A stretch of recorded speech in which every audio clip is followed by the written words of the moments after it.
Então tá bom, gente.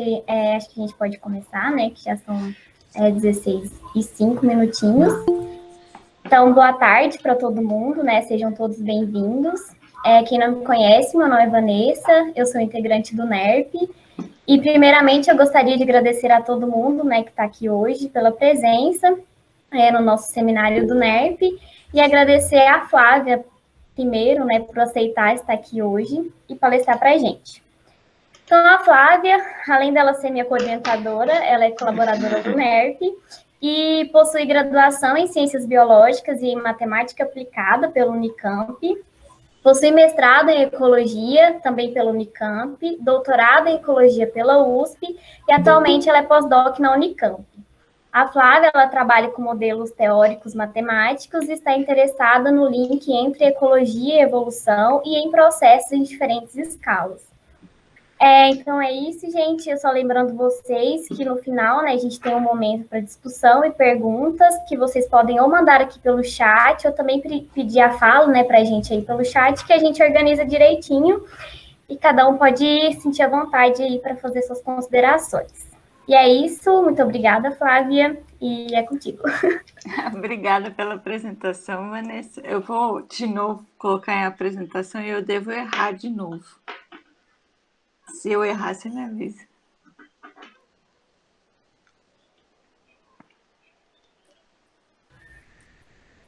Tá em apresentação? Uhum. Certo. Então, muito obrigada pelo convite. É um prazer estar aqui. Eu tenho interagido muito mais com o Vinícius e com a Vanessa nos últimos anos. Eu nem lembro mais quando a gente começou a interagir, desde que eu me tornei sua co-orientadora. E é um prazer para mim estar aqui e apresentar parte do que eu tenho feito na minha pesquisa e falar um pouquinho, bem pouquinho ainda, sobre o trabalho da Vanessa, que a gente vem desenvolvendo e quais as ideias que a gente pretende trabalhar. Bom, eu tenho trabalhado nos últimos anos tentando entender quais são padrões filogenéticos que podem ser relacionados com processos que aconteceram durante a evolução desses grupos, na escala microevolutiva. E para isso eu tenho utilizado principalmente modelos matemáticos, em especial aqui um modelo que é baseado no indivíduo.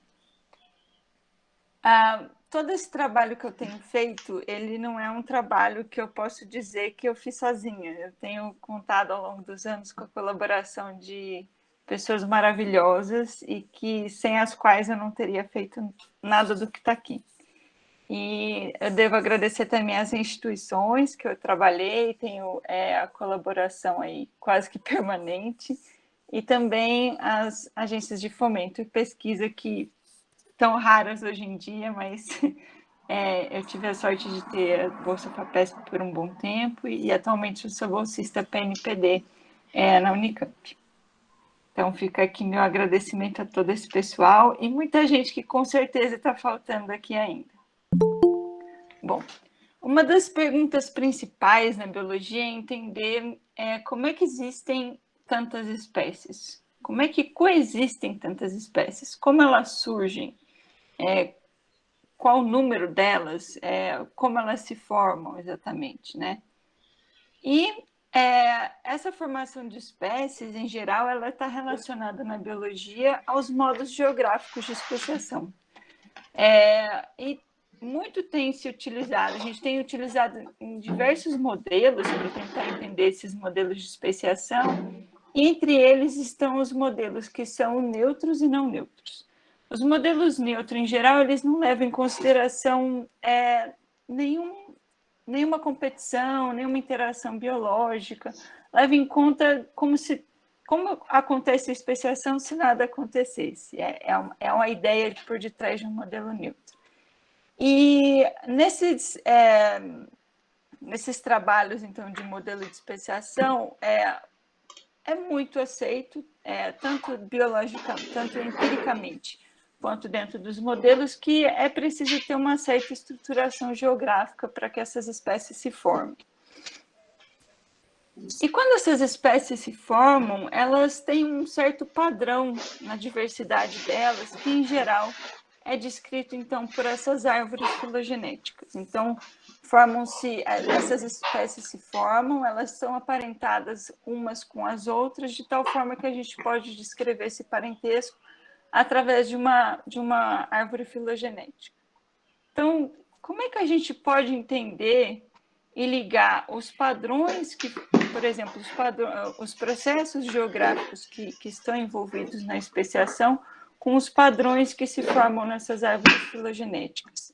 Como é que a gente pode entender, então, como a diversidade de espécies, como se dá essa formação de espécies, como é que se formam diversas espécies, observando os padrões que tem ali na natureza, das interações entre as espécies, se for um caso de sinal neutro, ou até mesmo a estruturação geográfica das espécies que formam, então, essas árvores filogenéticas. Como é que a gente liga, então, o que está nas árvores filogenéticas, que são os padrões macroevolutivos, com o que acontece, por exemplo, no espaço, na especiação geográfica, que são através de forças microevolutivas. Então, boa parte do que eu tenho feito atualmente é tentar ligar essas duas informações, a microevolução com a macroevolução.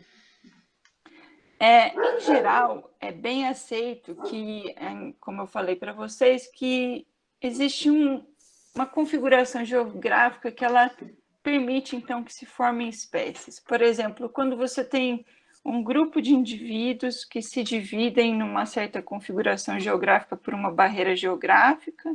Ai, aqui não está aparecendo meu. Deixa eu só colocar o laser aqui para vocês enxergarem. Ei! Não está funcionando. Mas você consegue enxergar minha seta, Vanessa? Sim. Então tá bom. Então, você tem um grupo de espécies, então, que se separa por uma certa barreira geográfica, tem uma certa configuração geográfica que se dá ali, e por acúmulos de mutações, por diferentes experiências que esses indivíduos têm nesses diferentes ambientes, você tem, então, essa divisão dos indivíduos em grupos de espécies que, quando retornam a se contactar, eles não se reconhecem mais. São indivíduos, então, que realmente se separaram e não estabelecem mais um fluxo genético entre eles. Então, esse geralmente é chamado um modo geográfico de especiação alopátrico, né? E isso é provavelmente o que aconteceu no Congo, se eu não me engano. O Rio do Congo foi responsável pela divisão de chimpanzés e bonobos. Ixi, agora eu vou passar vergonha aqui, que eu não me lembro exatamente quais são essas duas espécies. Mas provavelmente foi a divisão, a barreira geográfica de um rio que dividiu os indivíduos desses primatas que inicialmente eram uma espécie só, em duas espécies diferentes. No entanto, a especiação ela também pode se dar, e ainda que faltem alguns exemplos na natureza, existem alguns outros, por exemplo, nos rios, nos lagos africanos, em que as espécies os indivíduos estão no mesmo ambiente, eles compartilham as mesmas experiências, as mesmas pressões, mas eventualmente eles se dividem então em grupos que futuramente então ali serão espécies que não mais trocam genes entre si. A partir do momento que eles não passam mais a ter nenhum fluxo genético, você tem as espécies sendo formadas ali. Então, esse processo, ele também é um processo importante. Talvez ele não seja tão observado como a gente gostaria que fosse, ou como a gente imagina que e talvez ele realmente seja mais difícil mesmo de acontecer. Mas o fato é que, em algumas circunstâncias, por exemplo, como se dá nos lagos africanos, os indivíduos podem se dividir nesses grupos e formar diferentes espécies. E o fato de você esperar que a especiação simpátrica ela seja mais difícil de acontecer simplesmente porque os indivíduos estão o tempo todo em contato uns com os outros, foi o que deu origem a uma série de trabalhos, e principalmente trabalhos teóricos, tentando entender, então, como que se dá, de fato, a especiação simpátrica, se ela pode acontecer. E um dos trabalhos mais clássicos nisso é o trabalho do Dickman e do Ebele, de 1999, em que esses autores eles olham para características ou propriedades que devem existir num caso natural, para que você realmente observe uma especiação de indivíduos que em uma região de indivíduos que compartilham uma mesma área e compartilham os mesmos eventos ali. Então, o que eles chegaram à conclusão, através desse trabalho, que é um trabalho teórico, é que para existir a especiação simpátrica, você precisa ter um acasalamento preferencial, que a gente chama de acasalamento assortativo. Precisa haver algum link entre os genes, precisa ser carregado em conjunto alguns genes. E, principalmente, você precisa ter também ali uma força competitiva muito forte. Você precisa ter indivíduos competindo por recursos, por exemplo, para que eles se dividam, então, em espécies distintas. Eu não vou entrar muito em detalhe no trabalho do Dickman e da Ebele, mas o que eles mostram é que a característica ecológica que está sendo aqui utilizada para caracterizar indivíduos de espécies diferentes, ela começa inicialmente como uma mesma característica, os indivíduos estão todos agrupados numa mesma característica, e eventualmente, quando tem especiação, principalmente quando você tem acasalamento preferencial e competição, esses indivíduos se dividem, então, em grupos que têm características diferentes. No entanto, um modelinho um pouco mais antigo, que foi proposto por Higgs e Derrida lá em 91, ele mostra que, impressionantemente, a especiação, pelo menos em modelos teóricos, ela não precisaria que os indivíduos tivessem uma força competitiva, uma competição muito forte, e nem que os indivíduos tivessem um acasalamento preferencial.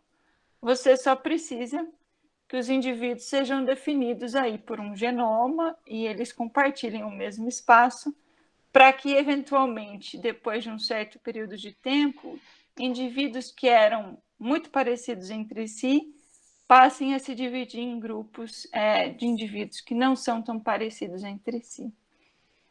E nesse modelo, Derrida e Higgs eles propuseram, então, que os indivíduos, ao invés de ser caracterizados por uma característica ecológica, por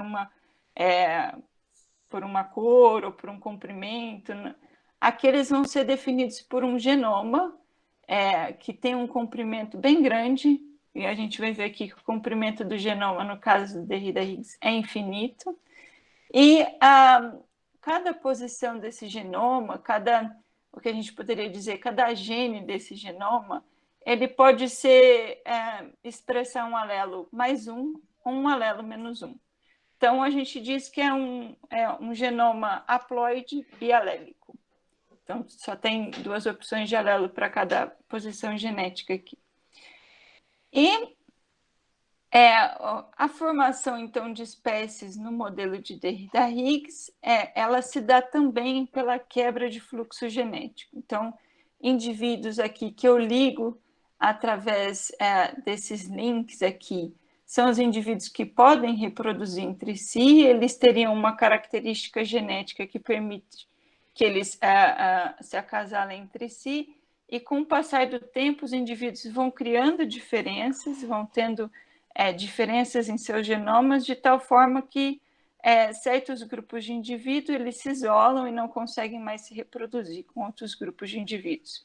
Eu vou entrar em detalhe nisso um pouquinho mais para frente, mas a ideia aqui também de formação de espécie ou formação desses grupos é que existe uma quebra no fluxo genético entre os indivíduos. Então, essa apresentação eu tinha utilizado ela em outro lugar, eu não quero que vocês prestem muita atenção nisso aqui, mas vamos olhar mais para o genoma aqui desses indivíduos. Então, nós temos esse tal desse genoma bialélico, que eu tenho um indivíduo alfa e um indivíduo beta que tem os alelos que são mais um ou menos um, e eu comparo cada uma dessas posições, desses genomas, para ver se os indivíduos são muito parecidos entre si ou muito diferentes entre si. Por exemplo, nessa posição, esses indivíduos têm o mesmo alelo. Nessa posição, eles diferem. Nessa posição, eles são iguais. Então, estabelecendo uma certa distância mínima que esses indivíduos devem ter para se acasalarem, uma distância máxima, desculpe, que esses indivíduos devem ter para se acasalarem, ou seja, eles têm que se acasalar com indivíduos que são dentro ali das suas características genotípicas. Nós temos, então, a formação das espécies, como eu tinha mostrado no slide anterior. Então, esses indivíduos aqui, quando eles se acasalam, o indivíduo filho desse casal, ele vai herdar os alelos com igual probabilidade tanto de um pai quanto de outro pai. Então, nessa posição aqui, o filho herdou o alelo desse pai de cima e, eventualmente, a gente vai ter mutações. Então, mesmo que nós comecemos com uma população toda igual, que todos os indivíduos têm todos os genomas iguais, por causa das mutações, por causa de uma certa taxa de mutação que acontece nesse genoma, eventualmente esses indivíduos começam a se diferenciar. E a partir do momento que eles começam a se diferenciar, eles começam a formar esses grupos que são mais parecidos entre si ou menos parecidos entre si. Então, nesse modelo de Derrida-Higgs, os ingredientes para se ter uma especiação simpátrica não são mais que os indivíduos eles compitam ou que os indivíduos prefiram indivíduos com uma certa característica. Nada disso é necessário. Existem outros ingredientes que são necessários e que, no fim das contas, caracterizam um modelo que é mais neutro no processo de especiação. Então, a gente precisa que os indivíduos eles se reproduzam sexuadamente, até aí tudo bem, que existe uma certa similaridade mínima entre os indivíduos, ou uma distância máxima entre os genomas desses indivíduos que vão acasalar. E aqui notem que eu não estou falando de preferir indivíduos, eu estou falando que existe só um certo valor a partir do qual os indivíduos não se reconhecem mais como parceiros sexuais. Se tem uma distância entre esses indivíduos, se eles são suficientemente parecidos entre si, eles acasalam. É só um valor de corte aí para a gente poder definir o que são os grupos de indivíduos que a gente vai chamar de espécies. E aqui é necessário também, no modelo do Derrida-Higgs, que o genoma desses indivíduos sejam infinitos. Bom, só do genoma ser infinito é uma coisa um bocado difícil de acontecer na natureza, né? Isso é uma coisa que realmente está muito longe da realidade que a gente vê no campo, por exemplo. Então, uma modificação que a gente pode fazer no modelo de Derrida-Higgs, ao invés de considerar um modelo infinito, em que os genomas são infinitos, é considerar, então, que esses indivíduos eles têm genomas que são com comprimento certo, com comprimento finito. Então, aqui nesse genoma, por exemplo, a gente tem um comprimento B de 7 genes. Então, será que quando a gente tem um comprimento de genoma finito, a gente ainda consegue formar espécies numa certa população, sem precisar invocar acasalamento preferencial, sem precisar invocar uma forte competição? E uma coisa que nós podemos fazer é imitar exatamente o que acontece no modelo de Derrida-Higgs, só que agora fazendo com esses genomas que têm um comprimento menor. Da mesma forma, os indivíduos vão se acasalar dependendo se a distância, se as diferenças entre os seus genomas está dentro de um certo valor de corte. E o filho também vai, ao se formar o filho herda com igual probabilidade os alelos de seus pais, e existe uma certa taxa de mutação constante aí para cada um desses alelos. Então, é igualzinho o modelo que eu mostrei para vocês anteriormente. E no modelo recente, o professor Marcos Aguiar ele mostra que existem dois ingredientes principais para que quando você tem um genoma finito, você forme espécies sem precisar invocar mais nada, e ainda em simpatia. A gente tem uma certa relação entre esse tamanho de genoma, entre o número de indivíduos da população e a taxa de mutação.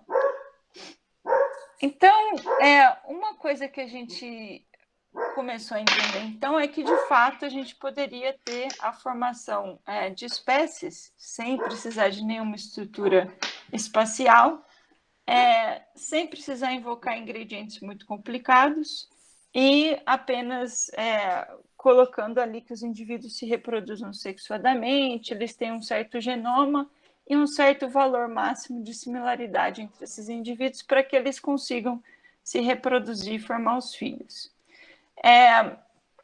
No entanto, o modelo que a gente tem trabalhado, ele permite também que a gente use uma certa estruturação espacial. O modelo, por exemplo, quando a gente coloca os indivíduos no espaço, então aqui eu estou colocando os indivíduos num certo espaço que tem tamanho L por L, e os indivíduos são esses pontinhos pretos. Eu posso definir, então, que os indivíduos escolham seus parceiros sexuais dentro de um certo raio de acasalamento, certo? Então, se a gente está trabalhando em simpatia, os parceiros sexuais de um certo indivíduo, vamos supor esse indivíduo aqui do meinho, se é um modelo de simpatia, ele é um indivíduo que vai procurar os seus parceiros sexuais em qualquer posição desse espaço. O indivíduo que está percorrendo todo o espaço, ele pode achar seu parceiro sexual em qualquer lugar. E quando a gente trabalha com um modelo menos simpátrico, que a gente chama também de um modelo parapátrico, o indivíduo ele pode procurar seus parceiros sexuais só dentro de um raio que é menor. Então, aqui a gente pode ter uma certa estruturação geográfica, ainda que a gente não coloque barreiras nesse espaço, nós podemos ter uma certa estruturação geográfica, só definindo, então, que os parceiros sexuais são aqueles que estão dentro de um certo raio. Então, quando a gente decresce esse raio, quando a gente aumenta a estruturação geográfica do espaço, nós vemos, então, que existe uma formação de espécies que também está relacionada com o espaço. As espécies elas ficam mais agrupadas, de tal forma que você consegue enxergar elas no espaço. Além disso, formam-se mais espécies. Enquanto que quando a gente tem um raio muito largo, uma especiação bastante simpátrica, formam-se menos espécies, porque o fluxo genético ele é muito grande entre os indivíduos e você não consegue definir exatamente onde está cada espécie. Todas as espécies que se formam ocupam todo o espaço disponível. Então, de fato, a especiação, a diversificação, ainda que ela ocorra de forma bastante neutra, com genomas finitos, quando nós temos uma estruturação geográfica, ainda que seja dentro do espaço todo contínuo, a gente consegue ainda ter a formação de espécies e a formação de mais espécies. Então, a estruturação geográfica parece, de fato, fornecer um ingrediente a mais para a formação de espécies. E uma das coisas que a gente queria entender, então, num trabalho recente que a gente publicou, era exatamente qual que é a importância desses diferentes modos geográficos de especiação, com uma estruturação maior ou menor de espaço, e como isso poderia influenciar, então, nas relações de parentesco entre as espécies que se formam. E quando eu falo relações de parentesco entre as espécies que se formam, eu estou falando das árvores filogenéticas. Então, como é que a gente consegue relacionar essa especiação que se dá no espaço de diferentes formas, esse processo evolutivo influenciado pela geografia, como que isso se reflete nas árvores filogenéticas? Então, nós utilizamos esse modelo, fazendo diferentes raios aqui em que os indivíduos podem escolher os seus parceiros sexuais, então, diferentes modos que a gente chama de parapátrico e simpátrico de especiação, e procuramos entender, então, como se dava a formação dessas espécies. uma das coisas que nós notamos é que a formação de espécies, ela ocorre num período rápido, em geral, para genomas maiores, que são esses daqui, e depois de um certo tempo, o número de espécies se estabiliza. Então, essa formação rápida, aqui, esse período em que o número de espécies aumenta rapidamente, é chamado de período radiativo. Enquanto que quando a gente tem genomas menores, que são os genomas aqui que a gente está chamando de tamanho 150, isso é só aquela definição do tamanho do genoma. Pode eventualmente demorar mais tempo para que as espécies se formam, mas elas também se formam e alcançam ali um certo equilíbrio depois desse período radiativo. Então, nós notamos então que as espécies se formavam em diferentes tempos, existia um período de radiação e que também chegava-se a um certo equilíbrio do número de espécies. Mas uma coisa que a gente queria entender, como eu disse para vocês, era como a gente podia relacionar a formação de espécies com esse modo geográfico de especiação parapátrico ou simpátrico. E para isso a gente precisou desenvolver um método para esse modelo de como que a gente ia construir as árvores filogenéticas das espécies que iam se formando durante esse período de radiação e mesmo após o período de radiação, porque eventualmente algumas espécies desaparecem. Então nós começamos a gravar todas as espécies que se formavam e todas as espécies que eventualmente desapareciam por extinção. E a gente foi vendo, então, que dava para construir uma árvore filogenética e entender o comprimento dos ramos dessas espécies que se formavam. E também a gente conseguia anotar eventos, como esses eventos aqui de extinção de uma certa espécie que existia e passa a não existir mais, como essa espécie vermelhinha aqui. Então, a gente conseguia anotar os eventos que aconteciam a cada passo de tempo. A gente também consegue guardar a informação desse nosso modelo evolutivo de coisas que aconteceram acompanhando apenas alguns indivíduos e rastreando até o ancestral comum mais recente. Esse é um método também utilizado com filogenias empíricas, você rastrear até o ancestral comum mais recente, e essa é uma técnica que dá para usar também no nosso modelo evolutivo. Então, a gente já tinha aqui todos os ingredientes que a gente precisava. A gente conseguia construir as árvores filogenéticas e a gente conseguia modelar diferentes formas de especiação, parapátrica e simpátrica, para entender, então, se esses diferentes modos deixavam assinaturas nas árvores filogenéticas. Para entender o que são assinaturas nas árvores filogenéticas, nós precisamos descrever o que são essas assinaturas, o que são os padrões nessas árvores filogenéticas, né? Então, a gente precisa medir algumas características nas árvores filogenéticas para entender se está diferente, se está igual, se é parecido, se não é. E uma das formas de se medir é a distribuição dos comprimentos dos ramos que a gente tem nessas árvores. Os ramos são esses pauzinhos aqui que chegam até as espécies atuais. E essa espécie aqui, ela surgiu, o ancestral comum mais recente dela no tempo atual, em relação ao passado, está lá atrás. Então, você tem aqui comprimentos de ramos muito compridos, das espécies atuais, os parentes delas estão lá atrás, né? Os ancestrais comuns mais recentes estão lá atrás, os ancestrais comuns recentes, eles podem estar mais aqui para baixo. Então, a gente fala que essa aqui é uma árvore que ela é mais acelerada, enquanto que essas árvores aqui são mais desaceleradas. Você tem uma desaceleração na especiação. As espécies se formaram lá atrás e permanecem até hoje. Então, a gente pode caracterizar as árvores filogenéticas por essa métrica, por exemplo. E uma outra coisa que nós podemos medir em árvores filogenéticas para poder fazer comparações é medir, por exemplo, o balanço das árvores filogenéticas. Quando surgem mais ou menos o mesmo número de espécies nos dois clados aqui, em dois ramos, você tem sempre mais ou menos o mesmo número de espécies surgindo, você tem árvores que são um pouco desbalanceadas, ou árvores muito balanceadas.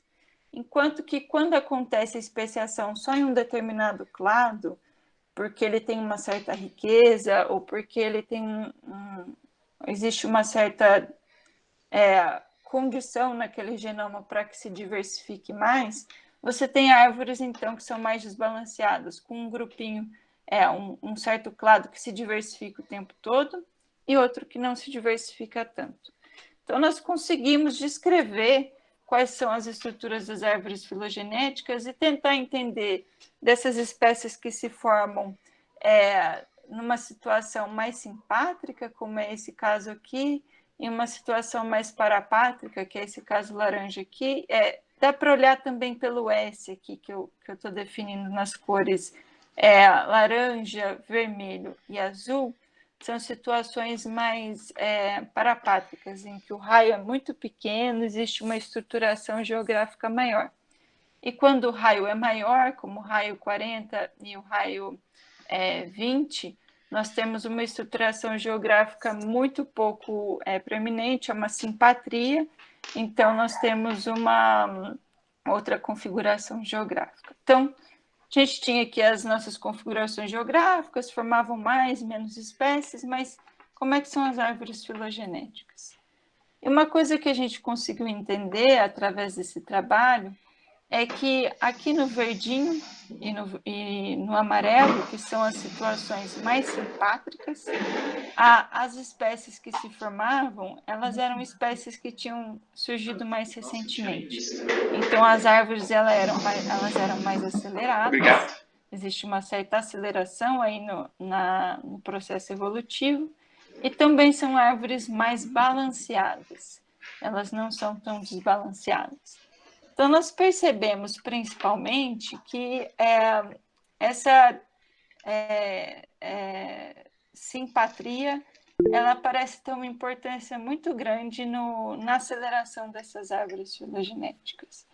E nós comparamos isso com árvores filogenéticas empíricas, que sofreram processos de radiação adaptativos e não adaptativos.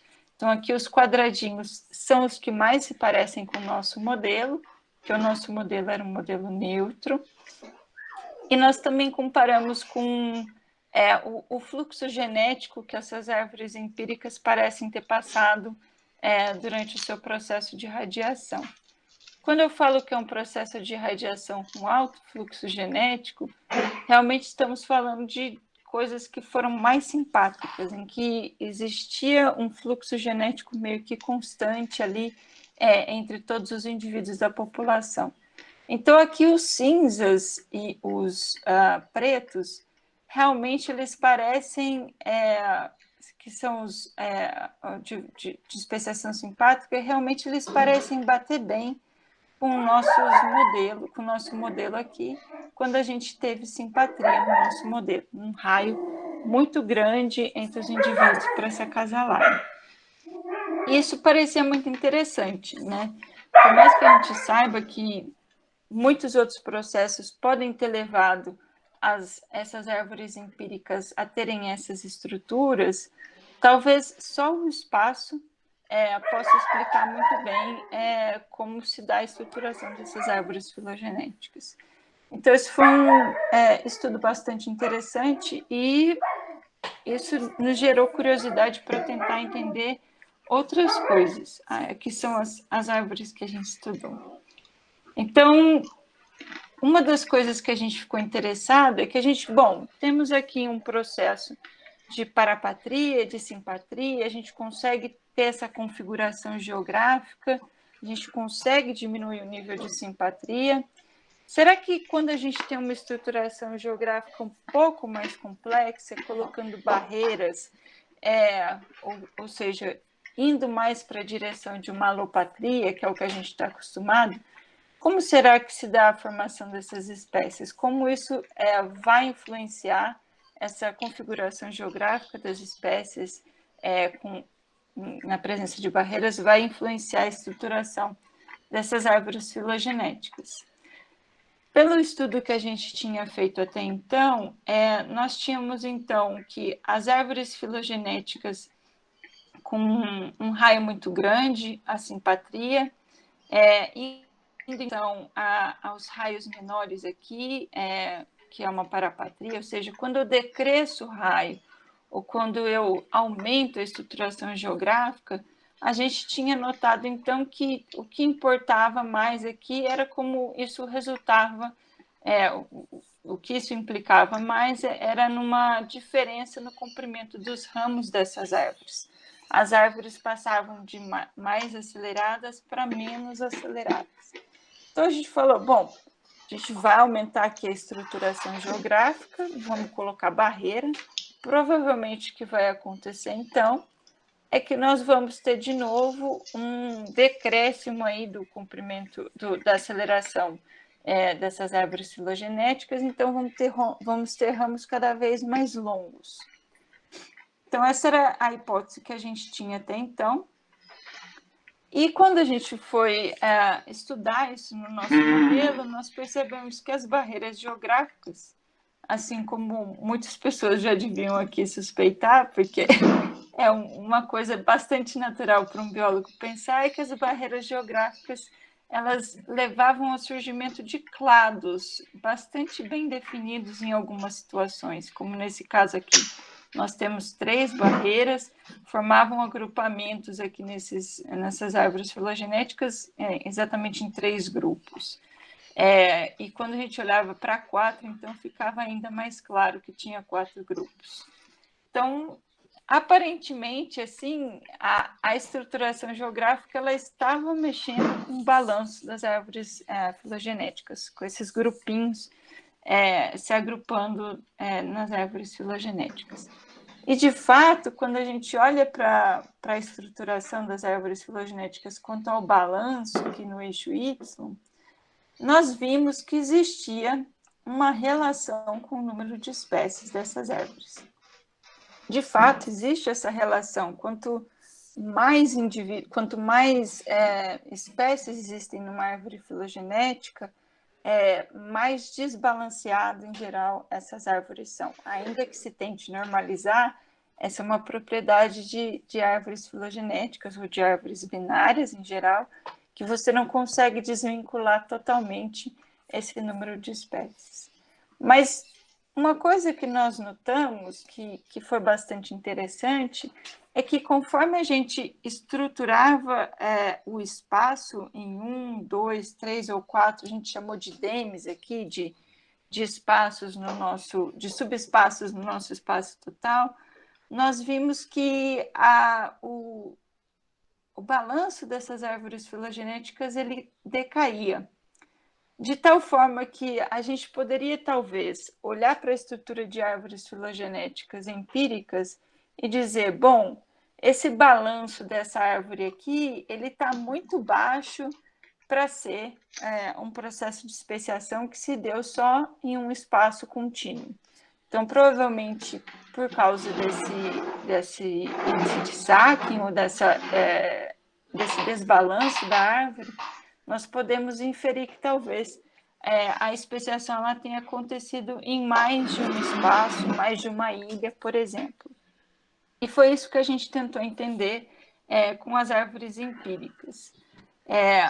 Grandes coincidências aconteceram e, de novo, aqui a gente não pode dizer que certamente foi o espaço que levou a essa estrutura filogenética, mas a gente pode inferir que talvez tenha acontecido isso de fato, né? A gente pode ter dicas de que isso realmente possa ter acontecido. Por exemplo, quando a gente olha para essas aqui são as plantas do Havaí, que chamam de silver sword, é uma planta, uma asterácea que só tem no Havaí. Elas têm agrupamentos, tem 4 agrupamentos na árvore filogenética, 4 clados principais, que estão relacionados com 4 ilhas do Havaí. Então, quando a gente olha para a filogenia dessas plantas, dessas asteráceas aqui, que aqui é o número 1, se eu não me engano, a gente poderia dizer que, de fato, por dado esse número de espécies que tem nessa filogenia, a gente deveria esperar, se fosse uma ilha só, especiação numa ilha só, que o desbalanço fosse muito maior. Mas não, o desbalanço dessas plantas foi um desbalanço bem baixo. O que, pelo nosso modelo, diz, provavelmente aconteceu em mais ilhas esse processo de evolução, e o que de fato aconteceu para essas plantas. A mesma coisa aconteceu para essas aranhas, que são do grupo Tetragnata, também do Havaí. Elas estão divididas em 4 ilhas, existem 4 agrupamentos principais, 4 clados principais dentro dessa filogenia da tetragnata, e de fato, quando a gente olha aqui, as tetragnatas são o número 3 aqui, quando a gente olha para o desbalanço, dado o número de espécies dessas árvores filogenéticas, nós vemos que ela é muito mais balanceada do que se fosse se acontecesse em menos ilhas, né? Então, de fato, parece corresponder bem esse caso também. Esse aqui é um caso de líquen, é um líquen das Ilhas Maurício, então ali são três ilhas principais, né? Tem a ilha de Madagascar, a da Maurício e a Réunion, se eu não me engano, eu não sei como fala em francês.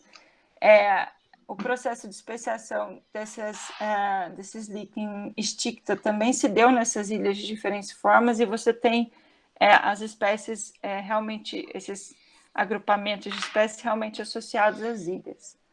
No entanto, existem casos que de fato a gente não consegue explicar pelo modelo. Por exemplo, os tentilhões de Darwin, a especiação deles se deu em diversas ilhas, e, no entanto, quando a gente olha para esse ponto aqui no nosso plot, são até um certo número baixo de espécies, mas um desbalanço muito grande.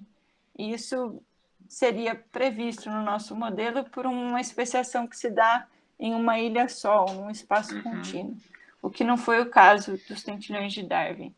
Então, o espaço parece explicar, em algumas vezes, você olhando para o desbalanço das árvores filogenéticas empíricas, você pode relacionar com o espaço em algumas vezes, na verdade foi na maioria dos pontos aqui, só que algumas vezes isso não vai funcionar, e talvez aí existam forças, por exemplo, de competição por recursos, ou até mesmo de ocupação dos nichos nesses locais que expliquem melhor a estrutura dessas árvores filogenéticas, que não podem ser explicadas por um modelo neutro. Quando a gente olhou para como essas árvores estavam aceleradas ou desaceleradas quanto aos seus comprimentos de ramos, nós não vimos diferenças de acordo com o número ali de ilhas ou de demes que a gente tinha na nossa simulação. E isso foi bastante interessante para a gente, porque era realmente aqui que a gente esperava que as coisas fossem mudar, que a estruturação do espaço fosse mudar mais os comprimentos dos ramos do que o balanço das árvores filogenéticas. Mais recentemente, dentro desse mesmo modelo, nós passamos a estudar como que se dá a perda de diversidade no modelo neutro, e basicamente existem 2 processos para a perda de diversidade. O processo mais clássico, que é a extinção de espécies, os indivíduos de uma certa espécie vão minguando até que não sobra mais ninguém, ou sobra só um indivíduo que não tem com quem se acasalar.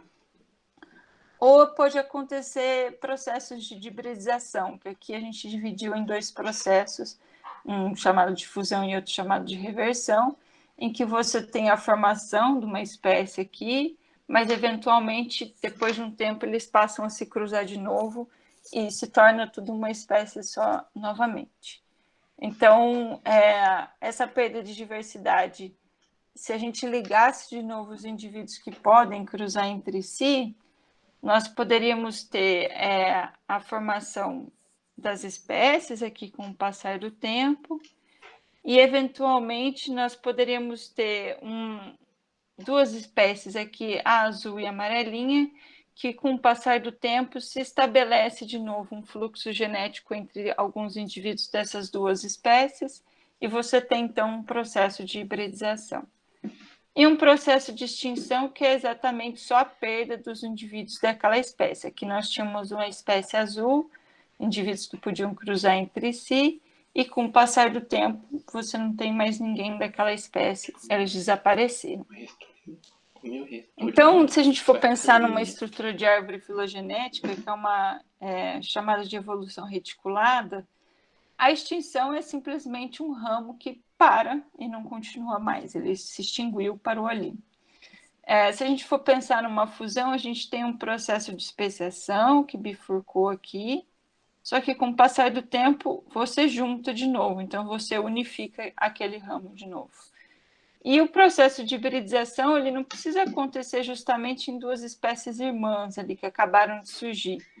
Ele pode acontecer, você pode ter um processo de especiação, depois outro processo de especiação, e esse indivíduos dessa espécie, desse ramo aqui, passam a cruzar com os indivíduos de um desses dois ramos aqui.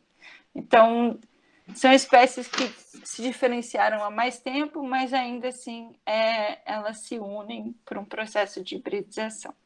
Então, isso é chamado na teoria, na literatura de evolução reticulada. E, de fato, é o que mais acontece na natureza. Não é que a gente tem especiações, seguidas de especiações, tudo muito bonitinho, só bifurcações. O que acontece é um monte de processos junto, entre eles vão ter processos de extinção e processos de hibridização que vão fazer com que a diversidade ela diminua um pouquinho. Então, como eu disse para vocês um pouquinho lá para trás, a gente consegue anotar esses eventos. Então, aqui em vermelhinho, nós anotamos as espécies que se extinguiram. Em azul, nós anotamos as espécies que tiveram uma reversão. Em amarelo, as espécies que tiveram fusão. Houve uma fusão de duas espécies. E aqui, para não ficar muito complicado, a gente não fez aquelas linhas horizontais unindo os ramos, que era muito complicado. Então, a primeira coisa que nós precisávamos fazer para esse modelo era entender justamente como era a extinção, fusão e reversão ao longo do tempo. Então, esse é um trabalho que nós fizemos recentemente com uma aluna de mestrado, e nós caracterizamos esses eventos no nosso modelo. Lembrando, então, que nós temos um modelo neutro. Então, nós estamos caracterizando diversas coisas dentro de um modelo neutro para tentar entender como é a extinção, como é a fusão, como é a reversão, como são as estruturas das árvores filogenéticas quando você não tem competição, quando você não tem interações mutualísticas, quando você não tem nenhum tipo de outra força que não as próprias mutações e somente a configuração espacial. Então, se a gente olha para o número de eventos ao longo do tempo acumulados, nós vimos que esses eventos eles vão depender basicamente do tamanho do genoma que nós estamos considerando. E que o tamanho do genoma é basicamente o quanto de informação genética que tem ali para caracterizar esses indivíduos.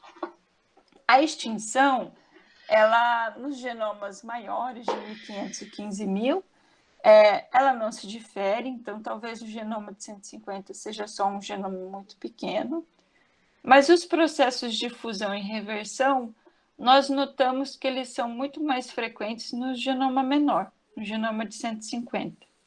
Enquanto que as hibridizações, que são as fusões e as reversões, elas acontecem tanto nos genomas maiores, né, tanto em um quanto em outro, mas existe um certo início ali em que você tem mais eventos e depois você tem aqui um início mais acentuado e depois começa a cair a taxa com que esses eventos se acumulam no tempo.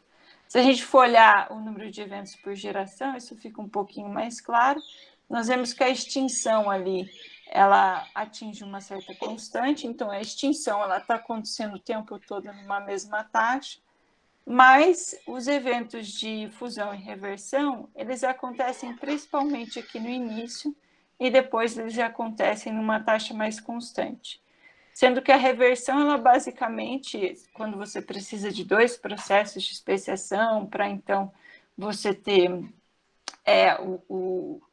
para você ter a hibridização, nós vemos então que ela basicamente não acontece para genomas maiores.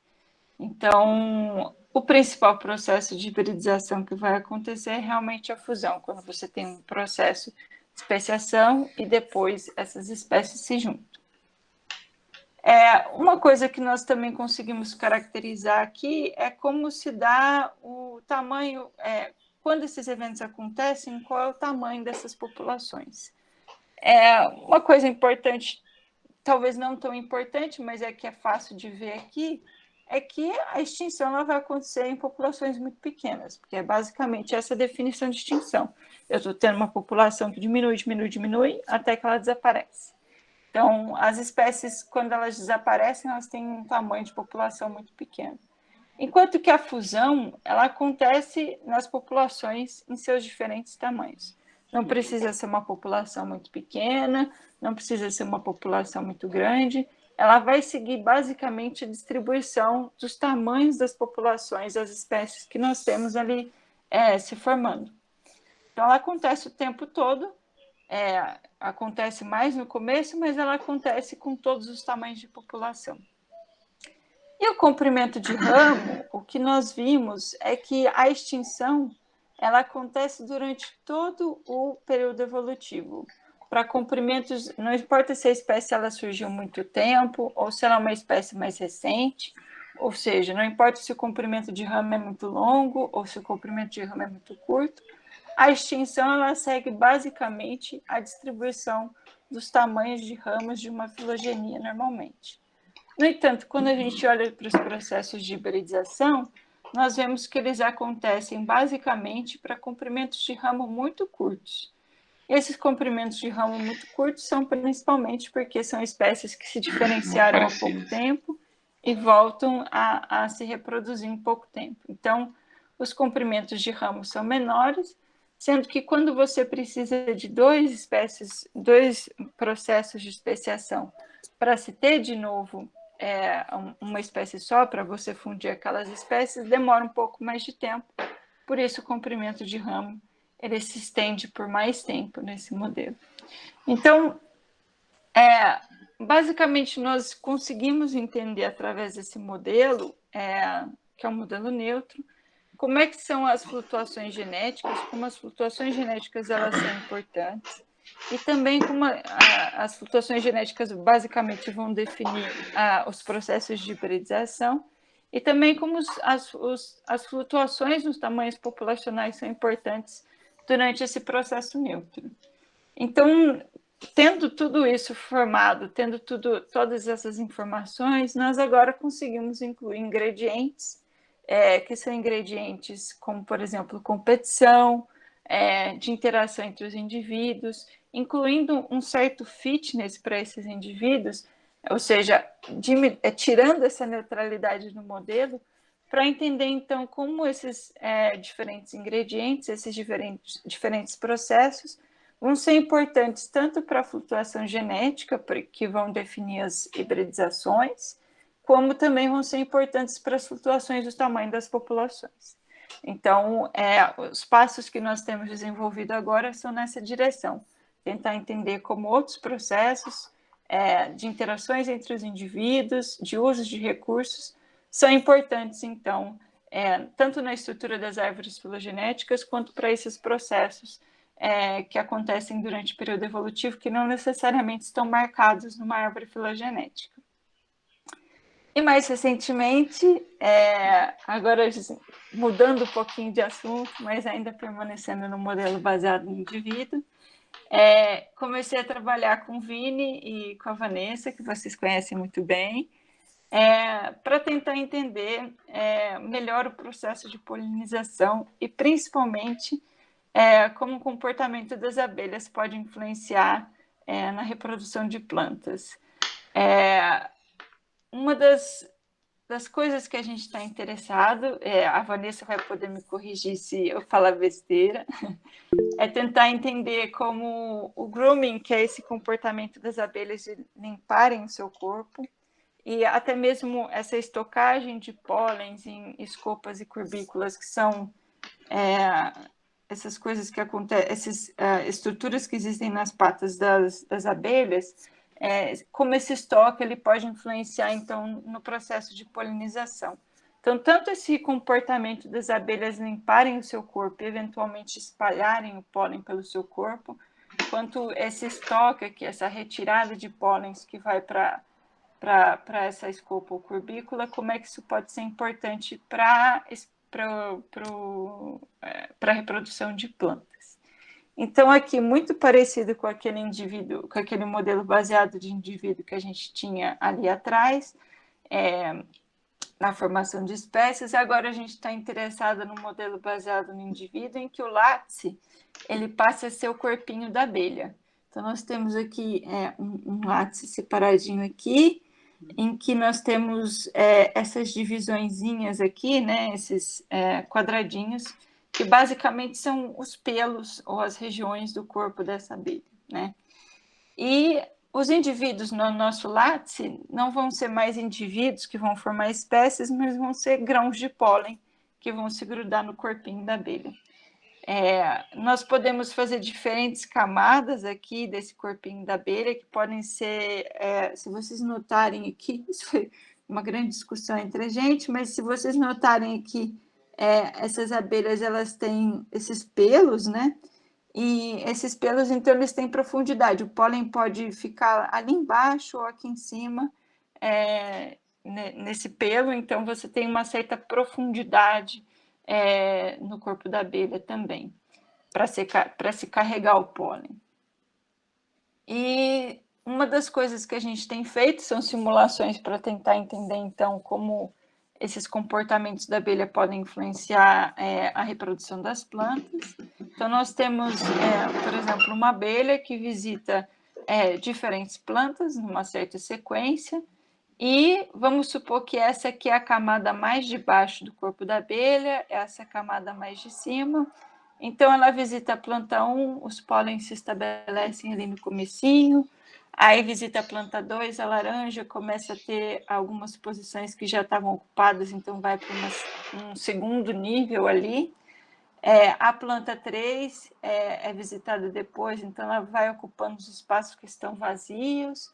Depois a planta 4, o pólen já fica com poucas opções aqui. Então, se a abelha, quando ela visita essas plantas, ela não faz nenhuma limpeza, eventualmente os espaços começam a ficar todos ocupados, e as abelhas que foram visitadas antes têm maiores chances de ter seus pólens sendo transferidos para outras plantas, e algumas plantas podem não ter chance nenhuma, porque seus pólens já não conseguem mais grudar no corpo da abelha.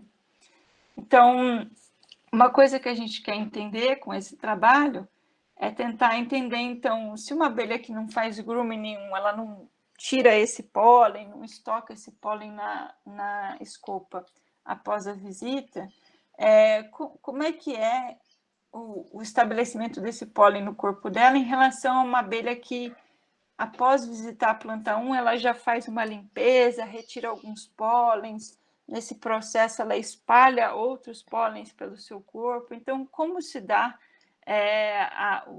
a diversidade dos pólens quando uma abelha ela tem um comportamento de grooming, né?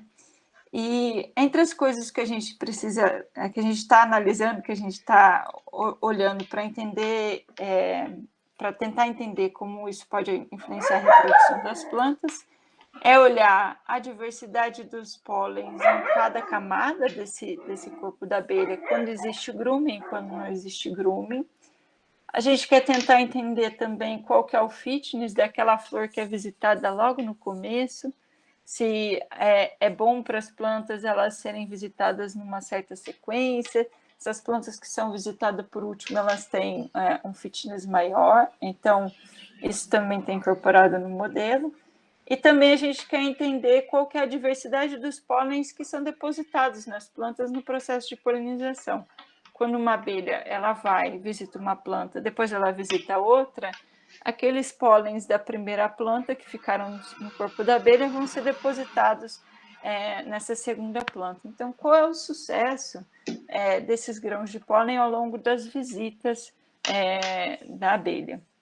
Então, essa é uma outra pergunta que a gente quer entender pelo comportamento das abelhas, né? Se isso altera ou não o sucesso das plantas e a diversidade dos pólens que são depositados nas flores.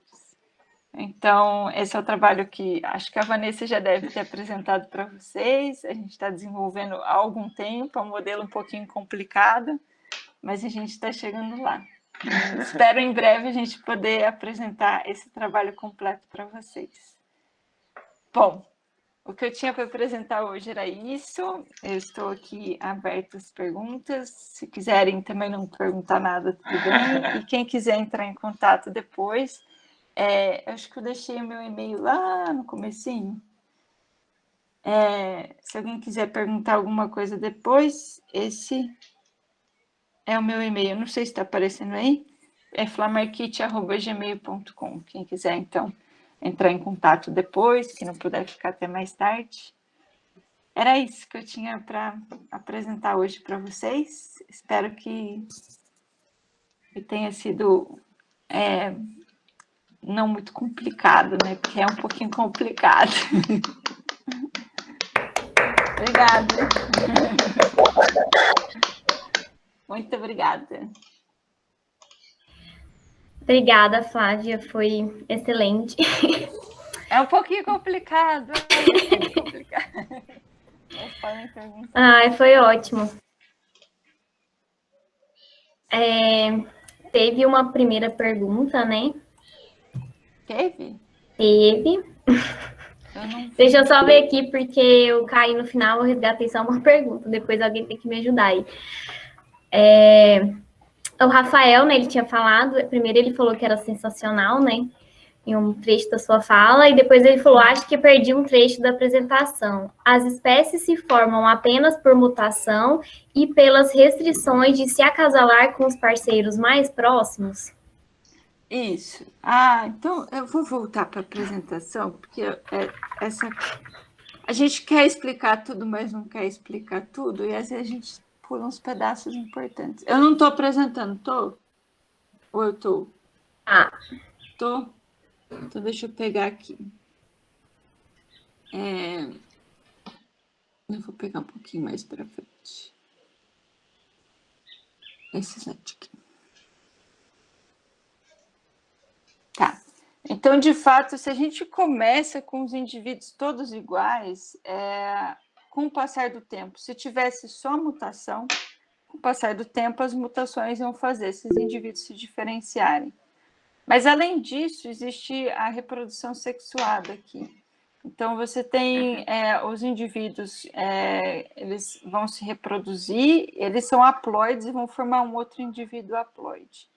Então, eventualmente, o filho aqui, ele pode herdar o alelo ou do pai ou da mãe. Aqui não tem sexo, mas eu vou falar pai e mãe. Então, ou do pai ou da mãe. Se eles têm exatamente o mesmo alelo naquela posição, beleza, você forma um indivíduo que só tem aquele alelo naquela posição, e se não tiver mutação, fica assim mesmo. Mas um outro indivíduo, uma outra posição desse indivíduo, ela pode ficar diferente em relação a um dos pais. Então, juntando esse que a gente chama de... Como é que chama em biologia? Gente, esqueci o nome agora. Esse crossover. Juntando esse crossover que tem entre os genes do pai e da mãe, né? E as taxas de mutação, então você forma indivíduos cada vez mais diferentes. E se você definir uma certa distância ali máxima que os indivíduos podem ter para se reproduzir, você tem agrupamentos desses indivíduos que são as espécies. Então, se eu representar numa redezinha indivíduos que podem acasalar entre si por uma certa distância genética, eles têm uma certa distância genética que é possível eles estão ligados. A partir do momento que começa a ter um monte de mutação, os indivíduos começam a se acasalar, formam indivíduos cada vez mais diferentes, você tem, então, a formação desses grupos de indivíduos que acasalam entre si, mas não acasalam com outros grupos. Então, é aí que a gente define a formação de espécie. Basicamente, a espécie é definida pelo fluxo genético entre os indivíduos. Deu para entender, Rafael? Ou eu falei mais complicado do que no começo? Não sei se ele está aqui ainda.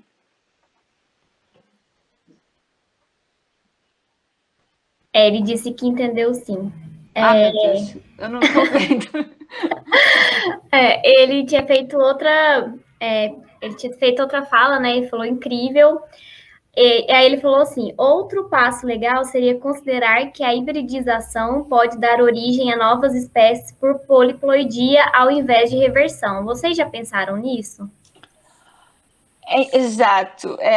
Quando você trabalha com modelo, você tenta simplificar as coisas antes de complicar. Então, você retira o máximo de ingredientes que você consegue tirar, que nem nós tiramos competição, nós tiramos mutualismo, nós tiramos todas as interações que a gente podia e tentamos deixar o mínimo possível ali.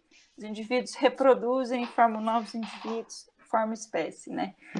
Colocar poliploidia é uma outra complicação, né? Que é um passo que a gente pode dar a partir do momento que a gente entende melhor nosso modelo. Esse era um dos planos que eu tinha para tentar entender qual que era a importância da poliploidia na formação das espécies e na estrutura das árvores filogenéticas, mas existe muito mais coisa que você precisa definir a partir daí, né? Quando você tem a poliploidia, é muito difícil de você falar, bom, qual que é a característica que esse indivíduo expressa? Quais são os... Você tem, por exemplo, dois conjuntinhos, né? Ele é diploide. Esse alelo aqui, ele vai ser responsável por formar esse alelo desse indivíduo ou alelo de baixo? Qual cromossomo, né, que vai formar? Então, são regras muito mais complicadas que a gente precisa incluir. Eventualmente, a gente vai incluir, mas é bem legal essa ideia realmente para falar sobre a hibridização, e provavelmente esse é um fator muito importante para plantas, né? Hibridização de plantas, que nem sei se pode ser chamado de hibridização ou só juntou ali e formou uma coisa diferente, que não sei se é hibridização, né? É uma junção de conjuntos diferentes. Mas... Oi, gente, tudo bem? Tudo bem, Flávia? Dá para me ouvir? Dá sim. Eu tô no celular aqui, às vezes o áudio fica ruim, por isso eu nem não liguei o microfone antes, mas se dá para ouvir, eu vou me meter aqui e perguntar. Pode perguntar. É sensacional. Então, no modelo, você considera em que momento surgem espécies? Quando tem o isolamento pré-copulatório, ou você considera algum passo depois disso? É um isolamento pré-copulatório, né? Porque nós definimos uma certa distância entre os indivíduos que eles podem se reproduzir. Se eles não têm essa distância máxima, né? Se eles não estão dentro dessa distância máxima genética, eles nem se reproduzem. Então, é como se fosse um isolamento pré-reprodutivo. Deu para entender? Ixi, acho que ele caiu. Não, deu sim, eu apertei num botão aqui, que foi para outro botão, né, e enrolou tudo, sumiu da tela, bateu até um desespero, mas voltei à vida. Essas coisas de ensino remoto é assim mesmo. É sensacional, adorei, parabéns pelos trabalhos, Flávio, super, super bacana, assim, incrível mesmo. Que e eu já deixo um pedido especial para você, dá uma disciplina de modelagem, eu vou estar lá na primeira cadeira.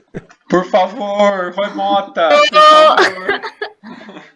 Meu coração bateu até mais forte quando eu vi o título da palestra. Assistindo, então? Que legal. Eu estou dando...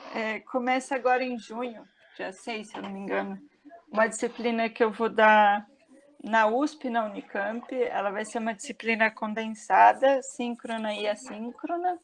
Porque, né, a gente fala que quer fazer tudo simples, a gente pega o mais complicado, mistura e faz, né? Então, vai ser uma disciplina condensada no mês de junho, comecinho de julho, E eu não vou falar especificamente de modelos baseados no indivíduo, eu vou falar de modelos mais clássicos, né, na ecologia, um pouquinho de evolução também. E dá para assistir também, né? Quem não está inscrito e quiser assistir, ela vai ficar disponível no meu site. E se precisar de informações, pode me escrever que eu passo as informações do curso. Eu já vou soltando um spoiler aqui, Flávia, que eu já te escrevi, já perguntei, você pediu para eu te mandar e-mail de novo em junho e vou mandar lá. Vou adorar fazer a disciplina como ouvinte. Nossa, desculpa, assim, várias pessoas. Eu sou adiantado, tá? Sem problema, que isso. Eu achei incrível a palestra, já estou ansioso pela disciplina. Ah, que bom. Ai, meu Deus, agora a expectativa fica lá em cima, eu tô até medo, né? Que nada, vai ser incrível, certeza. Legal. Mais alguma pergunta? A gente teve uma uma pergunta da Pamela. A Pamela tem uma pergunta. Gente, eu não tô vendo nada. Não, a gente fala aqui. aqui. Não, ela só falou eu tenho uma pergunta. Acho que ela vai mandar aí. Oi, Flávia. Oi, Pamela. Primeiro, eu queria agradecer, assim, realmente foi super legal e um dia quero ser que nem você. Não pede, não. É melhor. Um dia eu quero. Acho que a pergunta que eu tenho vai um pouco na linha do que você já estava conversando com o Rafael, que era saber se você já explorou, já pensou um pouco sobre essas assinaturas dos processos microevolutivos nos macro, considerando coevolução, então especiação por coevolução, sabe? Se você tem pelo menos alguma hipótese, sabe? Alguma coisa que você imagina ali que daria para, sei lá, pensar e tal. Esse é um trabalho que quem está começando a desenvolver agora é uma aluna de doutorado do Marcos, né? A gente tem discutido bastante sobre isso. Eu sou meio co-orientadora de todo mundo que quer trabalhar com biologia no laboratório do Marcos. Eu falo que é minha aluna, mas assim, oficialmente nem mas é minha aluna também. Mas a Isabelle está trabalhando com... Não é exatamente um processo coevolutivo, mas você tem as plantas no espaço e os indivíduos, os animais, a gente está simulando herbivoria no caso, eles vão utilizando essas plantas que estão no espaço. Os animais eles se locomovem, as plantas são fixas e nesse momento ainda as plantas não evoluem. Então, são só você tem uma certa diversidade de planta e os animais vão se dividindo conforme essa estruturação das plantas, né? Essas diferentes espécies que estão nos diferentes espaços. Então, dependendo da mobilidade desses indivíduos, eles vão se adaptar a qualquer planta do ambiente, né? Vão se adequar, né, a sua característica a qualquer planta do ambiente. E dependendo do uso do espaço, eles vão ficar mais restritos àquelas plantas que estão no espaço que ele usa, né? Aquele raio restrito que eles usam. Então, tem essas duas que, no fim das contas, o que vai importar aqui é a característica da planta e a localização da planta, dependendo do quanto o animal usa o espaço. Num passo seguinte, a planta também vai evoluir, mas por enquanto ela não evolui, não. Aí a gente vai conseguir ver a evolução de fato, né? Um respondendo ao outro, porque nesse momento são só os animais respondendo às plantas. Então, dá para fazer, é um pouquinho diferente, porque não é mais um modelo Newton.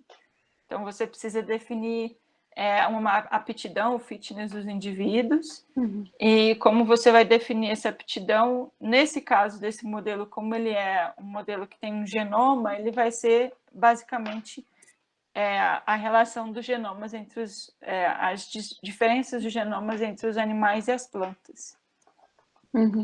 De um matching de características, né?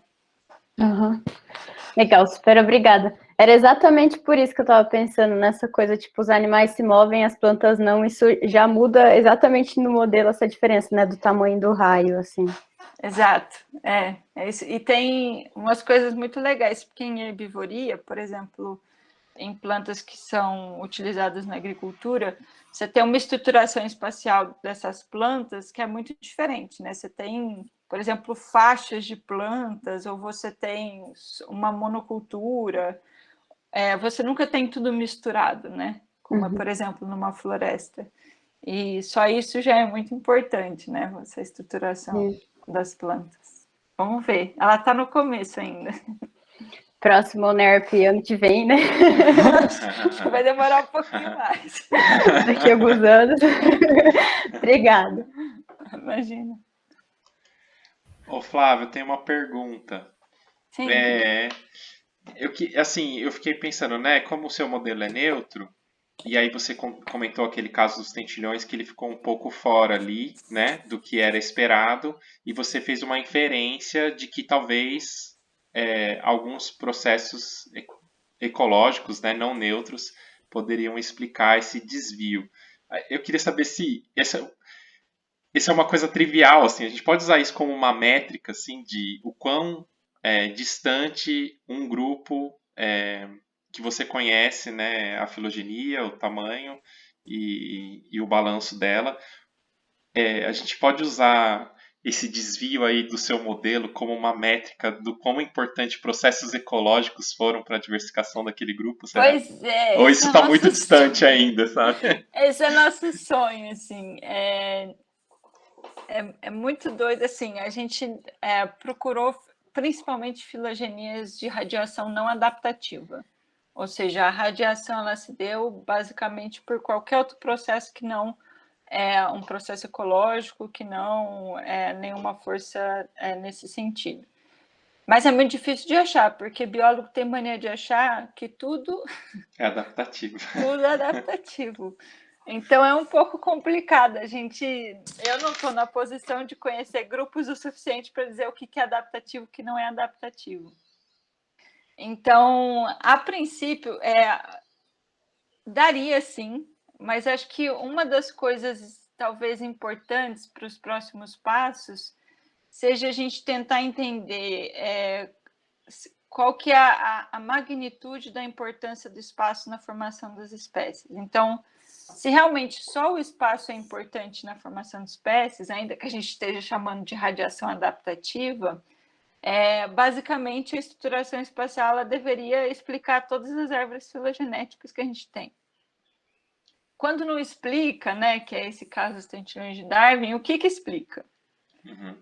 E mesmo que explique, por exemplo, no caso das tetragnatas, se eu não me engano, é uma radiação adaptativa, eu acho.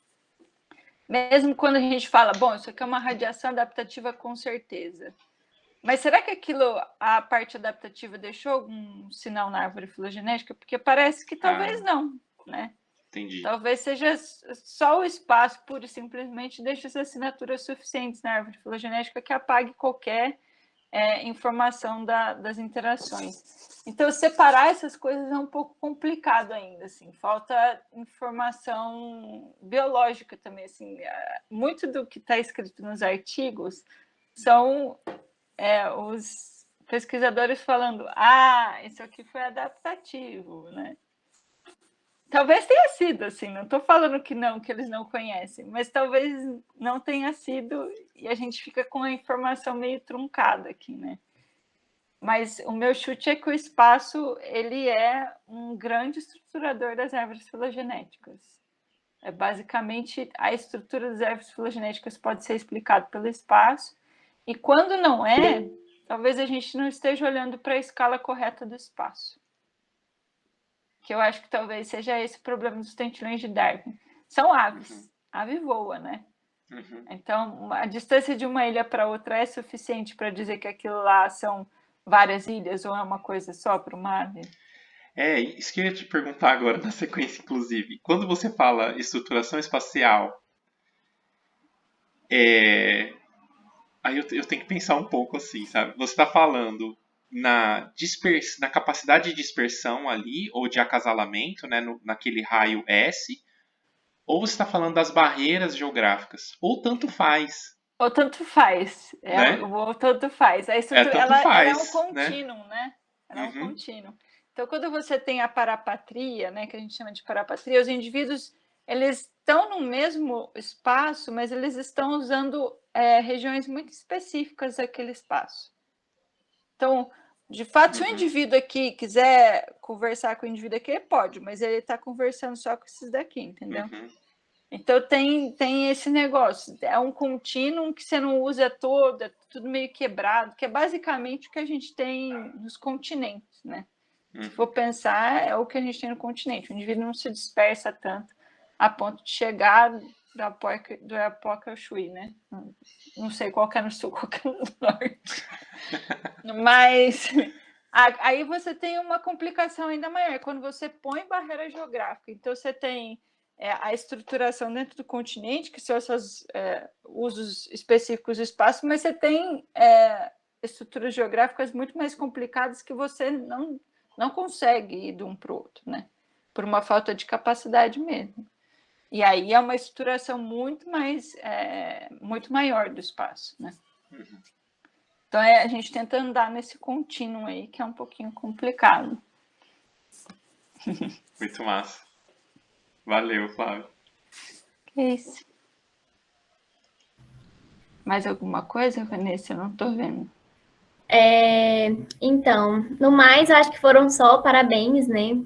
Todo mundo falando aí que Obrigada. foi realmente excelente, outro mundo para se explorar, muito legal. Todo mundo agradecendo e parabenizando.